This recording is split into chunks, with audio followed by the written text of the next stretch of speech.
Bank உங்களை trust பண்ணுதா இல்லையான்றதுக்கு இந்த ஸ்கோர் ரொம்பவே முக்கியம்.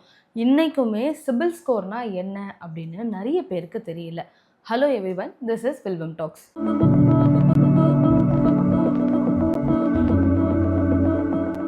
யாரெல்லாம் புதுசாக லோன் அப்ளை பண்ணுறாங்களோ இல்லை ரெகுலராக கிரெடிட் கார்டு யூஸ் பண்ணுறாங்களோ அவங்களுக்கான முக்கியமான விஷயம் தான் இந்த வீடியோவில் இருக்குது, சிபில் ஸ்கோர். இன்னும் நிறைய பேருக்கு சிபில் ஸ்கோர்னால் என்னன்னு தெரியல, அது எப்படி ஒர்க் ஆகுதுன்னு தெரியல. சிபில் ஸ்கோர் மூலிமா நம்ம என்னென்ன விஷயத்தெல்லாம் அடையலாம், அதோட பாசிட்டிவ்ஸ் என்ன அப்படின்னு நிறைய பேருக்கு தெரியல. ஸோ இன்றைக்கி சிபில் ஸ்கோர்னால் என்ன அப்படின்னு A to Z பார்த்துடலாமா? வாட் இஸ் சிபில் ஸ்கோர்னு சிம்பிளாக சொல்லணும் அப்படின்னா, நாம் எக்ஸாம்ஸ் எழுதினா ஒரு ரிப்போர்ட் கார்டு வரும்ல, அதே மாதிரி உங்களுடைய டிரான்சாக்ஷன் பற்றின ரிப்போர்ட் கார்டுன்னு சொல்லலாம்.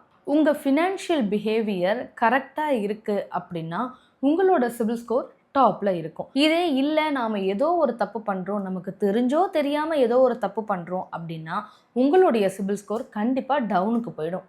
நீங்கள் உங்களோட லோன், இஎம்ஐ, கிரெடிட் கார்டை எப்படி மேனேஜ் பண்ணுறீங்கன்றதை பொறுத்து தான் உங்களுடைய சிபில் ஸ்கோர் கால்குலேட் ஆகும். கிரெடிட் ஸ்கோர் அப்படின்றது 300லேருந்து 900 வரைக்கும் இருக்கும். இதில் நீங்கள் 750 அண்ட் ப்ளஸ் இருந்தீங்க அப்படின்னா நீங்கள் நல்ல சிபில் ஸ்கோரோட இருக்கீங்கன்னு அர்த்தம். இதே பிலோ 300 கீழே போயிட்டீங்க அப்படின்னா சிபில் ஸ்கோர் ரொம்ப அடி வாங்கியிருக்கும். இந்த சிபில் ஸ்கோரை வச்சு நம்மளால் எதுவுமே பண்ண முடியாது. ஸோ ஃபஸ்ட்டே சொன்ன மாதிரி 750 அண்ட் ப்ளஸ் ஸ்கோர் இருந்தால் நீங்கள் ஒரு நல்ல சிபில் ஸ்கோரில் இருக்கீங்கன்னு அர்த்தம். இது மட்டும் இல்லாமல் உங்களுக்கு லோன்ஸ் ரொம்ப அலக்கழிக்காமல் ஈஸியாக அப்ரூவல் ஆகிடும். பேங்க்கில் உங்கள் மேலே ஒரு ட்ரஸ்ட் வரும். இது எல்லாத்தையும் விட முக்கியமானது இன்ட்ரெஸ்ட். அந்த இன்ட்ரெஸ்ட் ரேட் கூட உங்களுக்கு கம்மியாகும். சிபில் ஸ்கோர் இருந்தால் என்னென்ன பெனிஃபிட் அப்படின்னு இது வரைக்கும் நம்ம பார்த்தோம். இப்போ சிபில் ஸ்கோர் எதனால் கம்மி ஆகுதுன்னு பார்த்துட்டு இனி அந்த மிஸ்டேக்கை நடக்காமல் பார்த்துக்கோங்க.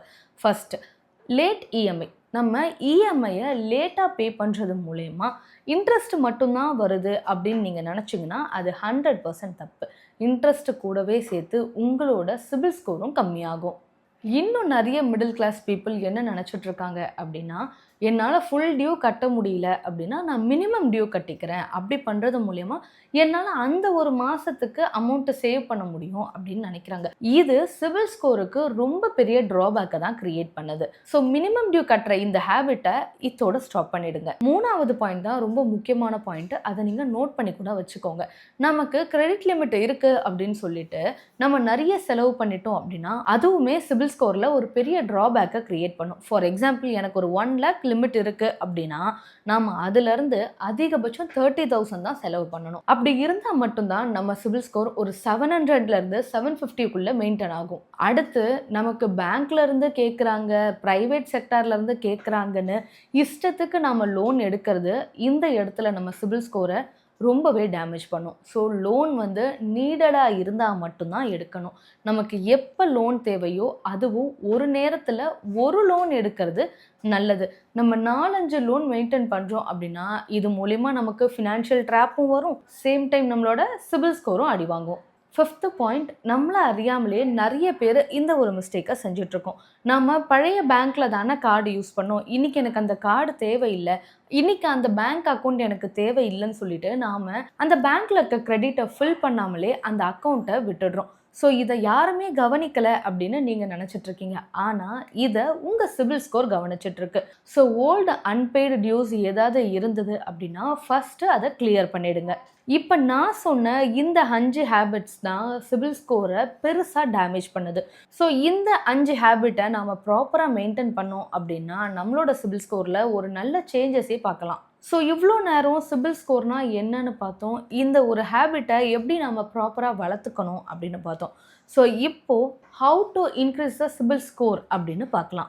சரி, சிபில் ஸ்கோர் இன்க்ரீஸ் பண்ணணும்னா என்ன பண்ணணும்? உங்கள் இஎம்ஐயை ப்ராப்பரான டைமில் கட்டணும். இது வரைக்கும் கிரெடிட் கார்டில் இருக்கிற உங்கள் டியூஸ் எல்லாத்தையுமே ஃபுல்லாக கட்ட ட்ரை பண்ணுங்கள். கிரெடிட் கார்டோட லிமிட் எவ்வளோ தான் இருந்தாலுமே அதை நீங்கள் ஃபுல்லாக யூஸ் பண்ணாதீங்க. சும்மா கூப்பிட்டு கொடுக்குறாங்களேன்னு சொல்லிட்டு தேவையில்லாத லோன்ஸை வாங்காதீங்க. ரெகுலராக உங்கள் சிபில் ஸ்கோர் நல்ல ரேஞ்சில் தான் இருக்கான்னு செக் பண்ணிக்கோங்க. நிறைய பேருக்கு இந்த ஒரு தாட் இருக்குது, நல்ல சேலரி வாங்கினா என் லைஃப் செட்டில், நான் சந்தோஷமாக தானே இருக்க போகிறேன் அப்படின்னு சொல்லிட்டு. ஆனால் சேலரி மட்டும் இங்கே என்எஃப் கிடையாது. இது கூட சேர்த்து நம்மளுடைய ஃபினான்ஷியல் டிசிப்ளினும் முக்கியம். ஸோ உண்மையை சொல்லணும் அப்படின்னா நிறைய பேருக்கு மணி ஹேண்டலிங்னா என்னன்னே தெரியல. நிறைய பேர் ஃபினான்ஷியல் மிஸ்டேக் தான் பண்ணிட்டு இருக்காங்க. ஸோ இப்போலேருந்தே உங்ககிட்ட அவேர்னஸ் இருக்குது அப்படின்னா கண்டிப்பாக ஃப்யூச்சரில் வரக்கூடிய பெரிய ப்ராப்ளம்ஸை அவாய்ட் பண்ணிடலாம். ஸோ இந்த வீடியோ லோன் அப்ளை பண்ண போகிற எல்லாருக்குமே ரொம்ப யூஸ்ஃபுல்லாக இருக்கும். ஸோ உங்களுக்கு தெரிஞ்சவங்க யாராவது லோன் அப்ளை பண்ணுறாங்க அப்படின்னா அவங்களுக்கு மறக்காமல் இந்த வீடியோவை ஷேர் பண்ணுங்கள். ஸோ இந்த மாதிரி bank updates, government schemes, business ideas பற்றி நீங்கள் தெரிஞ்சுக்கணும் அப்படின்னா இந்த சேனலை சப்ஸ்கிரைப் பண்ணிக்கோங்க.